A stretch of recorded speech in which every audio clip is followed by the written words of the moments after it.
Amado irmão, amada igreja, boa noite. Neste domingo, dia 10 de dezembro de 2017, irmãos, mais uma vez o Espírito Santo de Deus me manda trazer uma palavra de edificação para a amada igreja.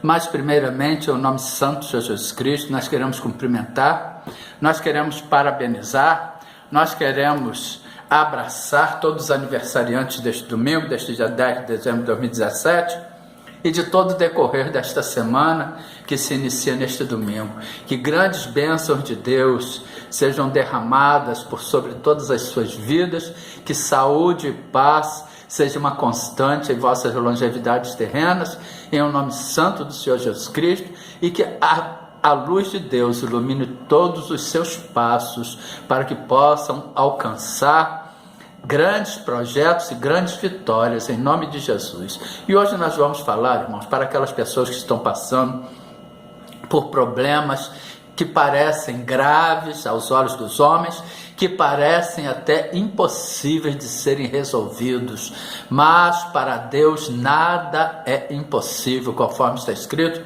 no Evangelho de Lucas, capítulo 1, versículo 37, porque para Deus nada é impossível. Aquelas pessoas que foram desenganadas pelos médicos, aquelas pessoas para as quais alguém disse que não tem mais jeito, aquele filho nas drogas, que o mundo olha e diz, não tem mais jeito para esta pessoa, aquele filho, aquela pessoa que se encontra no tráfico, na prostituição, na criminalidade, para aquelas pessoas para as quais o mundo acha que não tem mais jeito. E conforme está escrito em 1 João capítulo 5, versículo 19, nós sabemos que o mundo jaz no maligno, está morto no diabo, conforme está escrito nesta palavra. Sabemos que somos de Deus e que todo mundo está no maligno. E também está escrito, irmão, no Evangelho de Marcos, capítulo 9, versículo 23, com palavras do próprio Senhor Jesus Cristo. E Jesus disse-lhes, se tu podes crer, e Jesus disse-lhe, se tu podes crer, tudo é possível ao que crê. E se você que está passando por esta situação, e se a pessoa que está passando por esta situação, por este problema, se está colocando tudo diante de Deus, se está entregando este problema, esta situação nas mãos de Deus, é para aquele ente querido que se encontra desenganado pelos médicos, é para aquele casamento que já se perdeu, que aparentemente aos olhos do homem parece que não tem mais jeito, que não tem mais volta, que já se perdeu.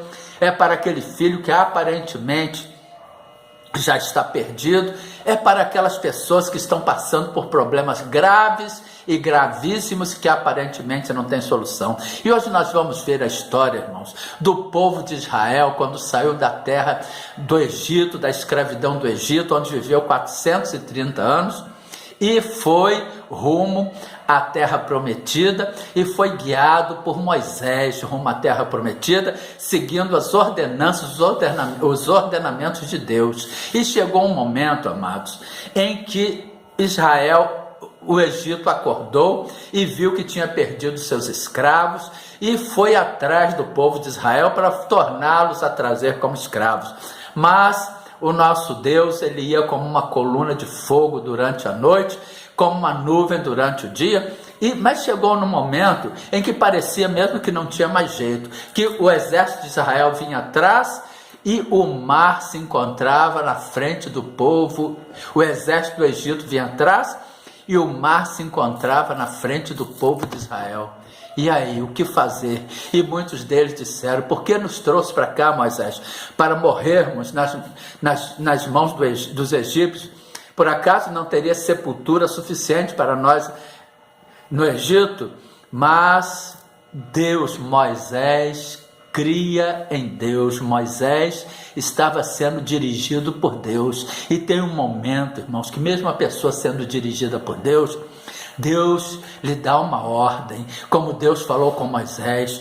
E então disse o Senhor a Moisés, porque clamas a mim, dize aos filhos de Israel que marchem, conforme está escrito em Êxodo capítulo 14, versículo 15.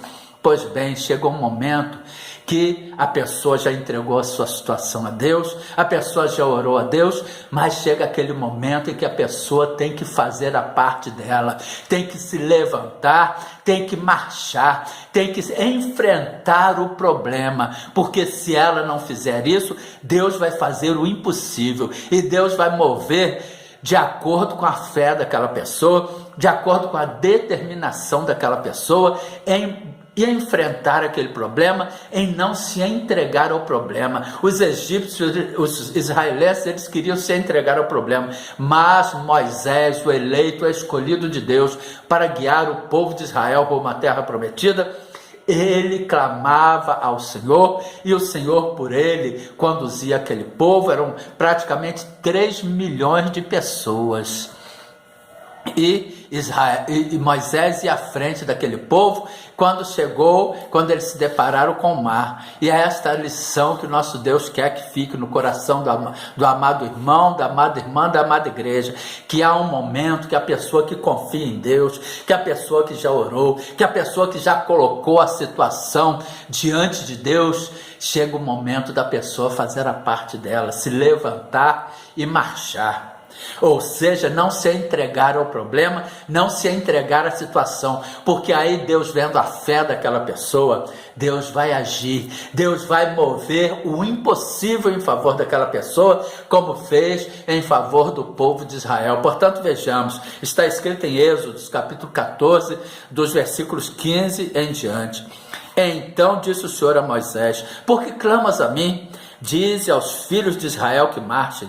E tu levanta a tua vara e estende a tua mão sobre o mar e fende-o, para que os filhos de Israel passem pelo meio do mar a seco. Ou seja, Deus, ele queria que Moisés agisse também.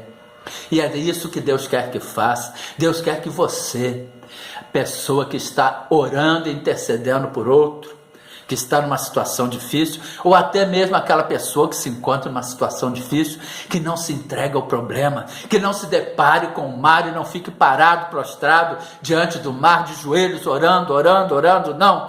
Deus, se você segue a Deus, Ele já ouviu as suas orações, Ele está agindo em seu favor. Levante-se e haja, levante-se e enfrente o problema. E eis que estenderei o coração, e eis que endurecerei o coração dos egípcios, para que entrem nele atrás deles, e eu serei glorificado em Faraó e em todo o seu exército, e nos seus carros e nos seus cavaleiros, e os egípcios saberão que eu sou o Senhor, quando for glorificado em Faraó, nos seus carros e nos seus cavaleiros. E o anjo de Deus, que ia diante do exército de Israel, se retirou e ia atrás deles. Também a coluna de nuvem se retirou de diante deles e se pôs atrás deles. Ou seja, a pessoa que busca a Deus, irmãos, Deus, ele protege. Deus, ele é onisciente, onipresente, onipotente. Ele sabe onde ele vai agir, onde ele vai atuar. Ele sabe que Ele é o Deus do impossível. Se aquela pessoa está buscando a Ele, está colocando a sua situação, o seu problema nas mãos dEle, se está orando a Ele e confiando nele, certamente que Ele vai agir como Deus, como soberano, como Senhor, o Criador daquela pessoa, como Senhor de todas as coisas. Porque conforme nós vimos em Lucas capítulo 1, versículo 37, porque para Deus nada é impossível, e Ele vai agir nas áreas, nos setores, nas partes, até dos corpos das pessoas. Ele vai mover, irmãos, Ele vai mover as águas em favor daquelas pessoas, Ele vai fazer com que o mar se abra, mas para isso a pessoa tem que tomar uma atitude. Para isso a pessoa não tem que ficar prostrada, se entregar ao problema, nem ficar somente prostrada orando. Ela tem que tomar uma atitude. E que fique esta palavra de exortação para a amada igreja, em nome de Jesus, amém e glória a Deus.